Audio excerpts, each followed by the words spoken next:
Boa tarde, sou o Gustavo, aluno de Geofísica da UF. O meu projeto é uma contribuição para o desenvolvimento de dispositivo embarcado para medidas de condutividade hidráulica do solo. O projeto foi fomentado pelo CNPq e orientado pelo professor Geraldo Sinicchiaro, e trabalhei no Laboratório de Instrumentação de Medidas do CBPF.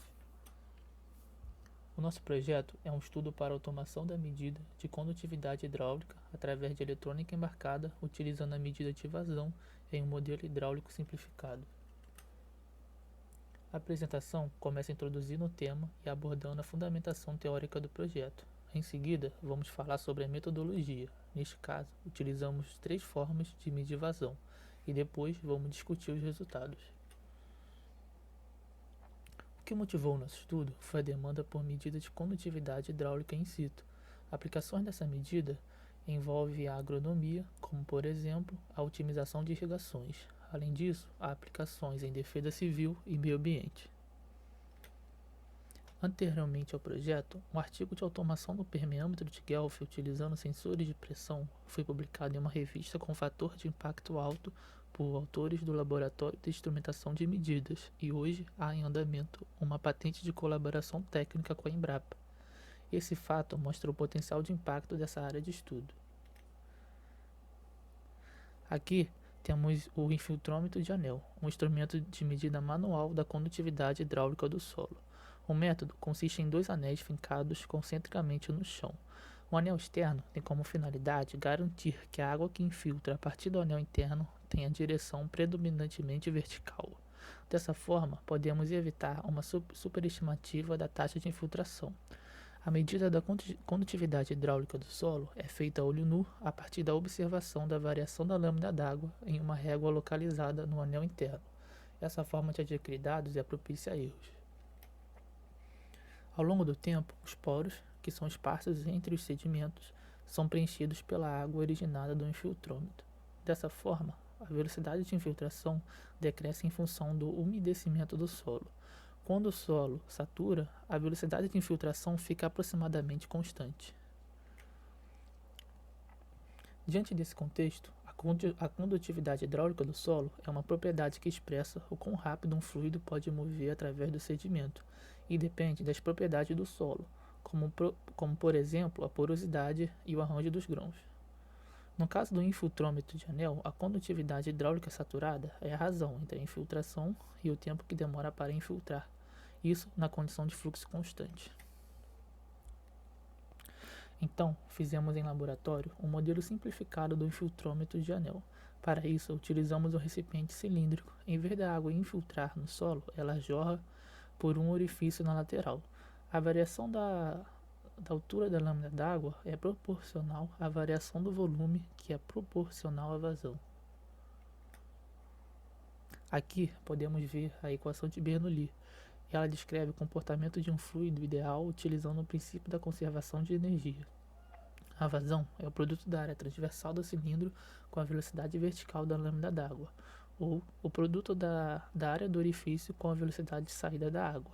Para calcular a vazão, utilizamos a área do orifício e a velocidade de Bernoulli. As velocidades são proporcionais à altura. Sendo assim, podemos medir a vazão desse arranjo utilizando sensores de nível d'água, posicionados verticalmente um sobre o outro e a uma distância milimétrica entre eles. A vazão será o produto da área do recipiente com a velocidade média vertical. A velocidade média vertical é a distância entre os sensores sobre o tempo que demora para a água descer entre eles. Os sensores possuem um LED e um receptor cada um, e funcionam utilizando os princípios de refração da luz em um prisma para detectar quando a água no sensor. Esse é o diagrama do nosso dispositivo. Ele possui o botão liga e desliga, possui entradas para os sensores, um LCD para mostrar as informações em tempo real, um RTC para monitorar o tempo, um módulo SD card para armazenar os dados, um módulo Bluetooth para transferência de dados, uma entrada serial USB para comunicação com o computador. Além disso, possui entradas para uma solenoide e uma bomba hidráulica. Ambos são opções para encher o recipiente com água. O circuito foi impresso, os componentes soldados e depois colocado em uma caixa. Podemos observar no fluxograma que o dispositivo verifica se a água está no sensor superior e abastece o recipiente com água utilizando a bomba hidráulica ou o solenoide.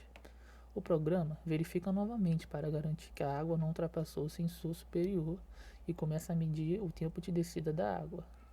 Quando chega no sensor inferior, o programa finaliza a medida e armazena e envia os dados para recomeçar o ciclo. Dessa forma, podemos repetir várias vezes a medida, pois a água fica aproximadamente a nível constante. No nosso primeiro resultado, temos a vazão no eixo Y em função da altura da lâmina d'água no eixo X. Os pontos em verde são as vazões calculadas com a velocidade de Bernoulli e em vermelho são as vazões obtidas utilizando sensores ópticos. As barras de erro foram feitas utilizando propagação de erros. Podemos observar discrepâncias entre a vazão calculada e a vazão medida. Buscamos encontrar a fonte de erro, então fizemos um registro de vídeo da variação da lâmina d'água e medimos a vazão utilizando o Software Tracker, que é uma ferramenta gratuita de modelagem e análise de vídeo. Aqui temos a vazão com o Software Tracker em azul.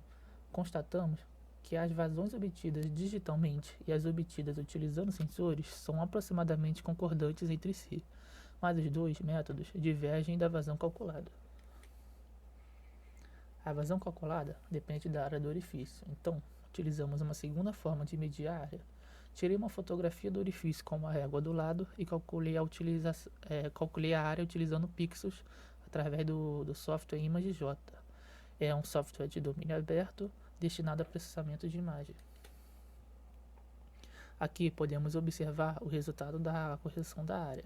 A vazão calculada se ajustou melhor aos dados obtidos em comparação com o anterior e são condizentes considerando a barra de incerteza.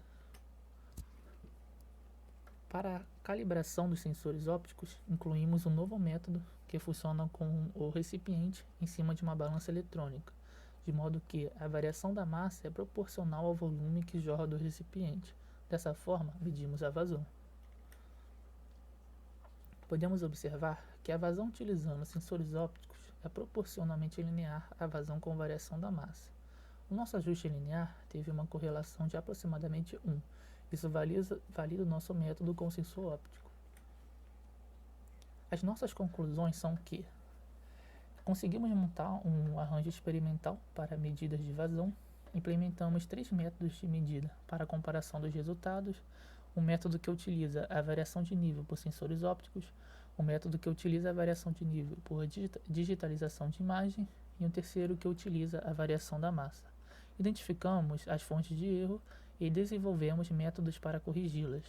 Construímos um dispositivo com lógica embarcada, utilizando Arduino e implementamos um procedimento em um programa baseado em C. Além disso, a automação do processo de medida permite digitalizar os dados e transmiti-los para um dispositivo móvel ou computador. Muito obrigado pela atenção e boa tarde.